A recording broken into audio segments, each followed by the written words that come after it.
Next on the news, as homelessness continues to rise in New York City, Catholics are stepping up to fill the need. A Queens teen helping a local nun to continue helping the needy. I'm Katie Vasquez, and I'll have that story coming up. A mass in Douglaston, Queens celebrates the milestone anniversaries of religious brothers and sisters across the Diocese of Brooklyn. Hear about their decades of service. The city of Pompeii is preparing for the arrival of Pope Leo XIV. The Holy Father will be celebrating his first anniversary as Pope in the Italian city. Plus, that's why it has to be an allegory, not a straight Bible story. A new film is looking at faith from a different lens. It's a movie about a play about Jesus, but not really. I'm Jessica Easthope with an inside look into the allegory and why its creator says whether or not it's a Christian film is up to you. I'm Christine Persichetti. Currents News starts right now.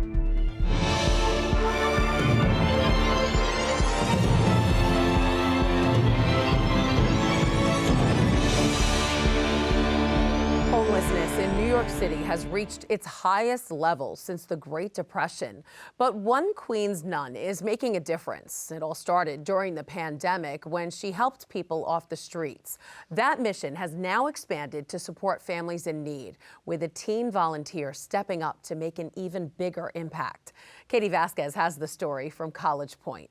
In the name of the Father, and the Son, and the Holy Spirit. Amen. Amen. Lord, open my lips, and my mouth will proclaim your praise. About 6 years ago, Sister Ruth Lout got the idea to help the less fortunate in College Point.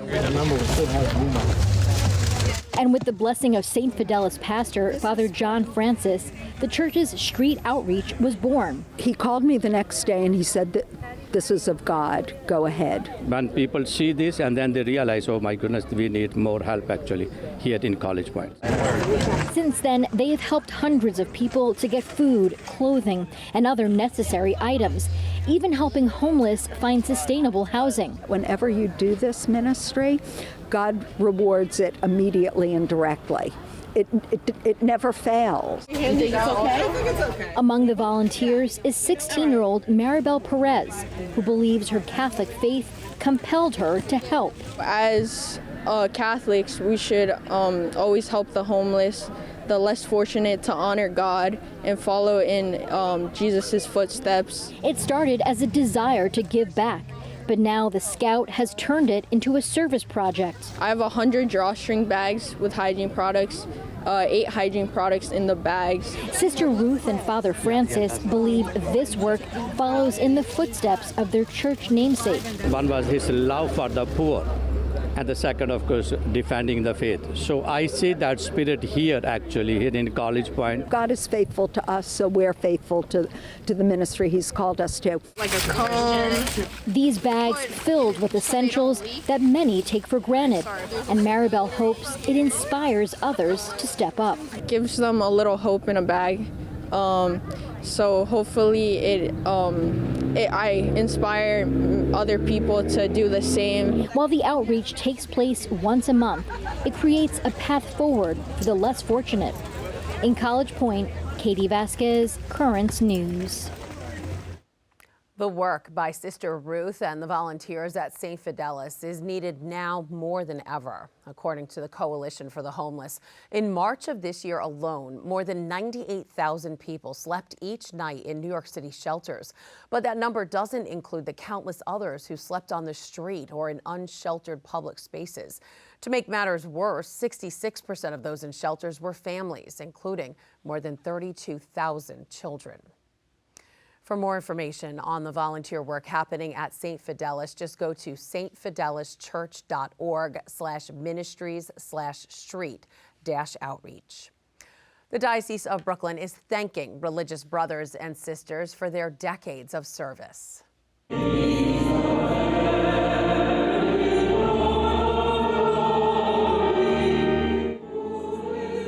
Religious from across Brooklyn and Queens joining together in song and prayer on Sunday, May 3rd, to honor the sisters and brothers celebrating Jubilee anniversaries this year.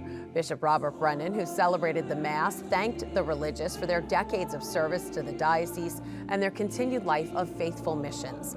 27 jubilarians were able to attend, marking milestones ranging from 25 to 80 years of service. Following the Mass was dinner and live music. Pope Leo XIV will mark the first anniversary of his papacy with a visit to Pompeii on May 8th. Now, the city is preparing for his arrival with thousands expected, large crowds, and extensive planning by church leaders, civil authorities, and volunteers. But organizers say the biggest preparation is spiritual, with prayer and devotion leading up to the visit. The trip holds special significance. On the day he was elected, the Pope spoke about Pompeii. Let's look back. Oggi il giorno della supplica alla Madonna di Pompei. Nostra Madre Maria vuole sempre camminare con noi, stare vicino, aiutarci con la sua intercessione e il suo amore. Allora vorrei pregare insieme a voi. Pope Leo will celebrate a Mass in Pompeii and then lead the traditional supplica to Our Lady of Pompeii, a special prayer said twice a year at the Italian city to ask the Blessed Mother for her intercession. Currents News is preparing to celebrate Pope Leo's first election anniversary. We have a special coming up this Friday, May 8th, highlighting all the Holy Father's achievements, starting from the moment he stepped out on the balcony of St. Peter's. The world watched history unfold. For the first time, an American was elected, Pope Leo XIV. La pace sia con tutti voi. From first meeting the successor of St. Peter. Who is Pope Leo XIV and what kind of shepherd will he be? The crowds here are happy he's the one. I'm Michelle Powers. That's next. I'm Katie Vasquez, and I'm with Diocese of Brooklyn and St. Peter's Square, and I have their first thoughts. To a series of firsts, a new voice, a new papacy has begun to take shape. You could see the missionary side of his personality. It's a new adventure for us. The bells, the joy that still echoes around the world. Friday at 7 on Currents News, 1 year later, a look back at the Holy Father from Chicago and the path ahead. Secretary of State Marco Rubio is heading to the Vatican for a meeting with Pope Leo XIV on May 7th. Officials say the conversation could be frank, but the two sides are expected to talk about global conflicts, religious freedom, and humanitarian aid. Rubio says the U.S. values its relationship with the Holy See, and he's looking forward to an open, honest exchange. The meeting comes at a time of tension between the Pope and President Donald Trump, but the focus here is expected to be on finding common ground. A man who went from being an immigrant to the first Salvadoran Catholic bishop in the United States has been appointed to lead the diocese that includes the state of West Virginia. Bishop Evilio Menjivar Ayala previously served as a bishop in Washington, D.C. He will now oversee a diocese that includes more than 61,000 Catholics, most who are white and largely conservative. I have some familiarity with West Virginia. So I understand that the Pope, is sending me there because he understands very well the needs in West Virginia, and it's beautiful to know that he trusts that I can do a good job in that church. Bishop Menjivar Ayala was ordained as an auxiliary bishop of Washington in 2023. Finally tonight, it's being called a funny, unexpected look at faith, art, and what it really means to tell the greatest story ever told. A Jesuit brother from Brooklyn's new feature film, The Allegory, is making waves. Jessica Easthope has the story from Chelsea.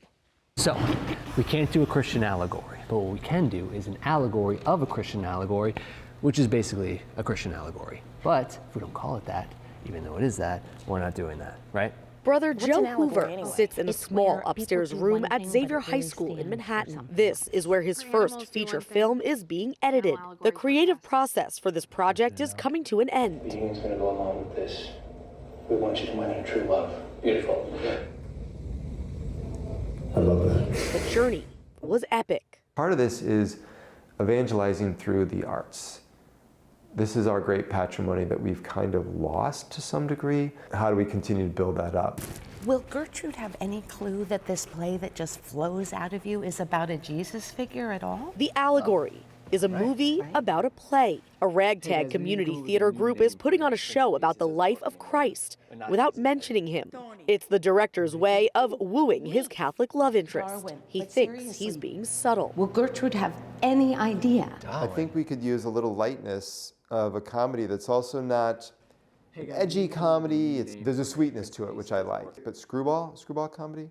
No, Darwin. The cast includes familiar faces like Marcia DeBonis and Richard Kind. And Brother Joe, who's a career playwright in real life, I don't think it even closes. that's why plays a stagehand. Thought I was just going to fix imaginary things. His fingerprints are all over the movie from start to finish. I couldn't write something without a moral point of view if I tried. Honestly, if people just laughed, I'm pretty happy with that. There's the screwball comedy, awkward moments, drama, and romance. But as for the movie's core message, I don't want to answer that for audience members. Because if someone comes away and they need me to tell them what the message is, then I haven't done the job. The Allegory is in final edits right now. Brother Joe says he and his creative partners are hoping to show it on the festival circuit this fall. Who knows what comes from there? And that's between God and them. And it's the audience and the Holy Spirit. Boom. A film that hides the greatest story ever told in plain sight. Moral fiber, it is there. It's there because it's not there. That's The Allegory. In Chelsea, Jessica Easthope, Currents News. For more information on The Allegory, you can visit xaviertheater.org. Looking forward to seeing it. That is Currents News. I'm Christine Persichetti. Thank you for joining us because we are putting your faith in the news.